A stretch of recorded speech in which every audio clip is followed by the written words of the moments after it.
नमस्कार. न्यूज कट्टा एक्सप्रेसमध्ये आपलं सर्वांचं स्वागत. पाहूयात आता नवीन एक बातमी.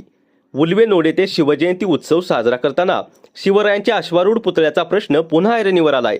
माजी खासदार रामशेठ ठाकूर यांनी सिडकोकडून भूखंड न मिळाल्यास तीव्र आंदोलन छेडण्याचा इशारा देत आमदार प्रशांत ठाकूर आणि महेश बालदी यांच्या घरावर मोर्चा काढण्याचा इशारा दिलाय.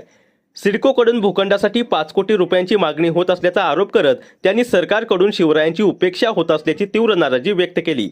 आंतरराष्ट्रीय कामगार नेते महेंद्र शेठ घरत यांनी शिवरायांचा अश्वारूढ पुतळा ही जनतेची अस्मिता असल्याचे सांगत अटल सेतू परिसरात पुतळा उभारण्याची मागणी केली.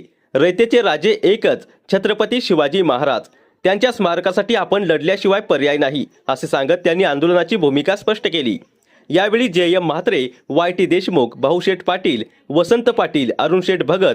यावेळी जे.एम. म्हात्रे, वाय.टी. देशमुख, भाऊशेठ पाटील, वसंत पाटील, अरुणशेठ भगत, पंचायत समिती सदस्य जिज्ञासा कोळी, वितेश म्हात्रे, रत्नप्रभा घरत, जयवंत देशमुख आणि रविशेठ पाटील यांच्यासह अनेक मान्यवर उपस्थित होते. शिवरायांच्या अश्वारूढ पुतळ्यासाठी एकजूट करून लढा उभारण्याचा निर्धार यावेळी व्यक्त करण्यात आला. न्यूज कट्टा एक्सप्रेससाठी रायगड जिल्हा संपादक संजय गायकवाड.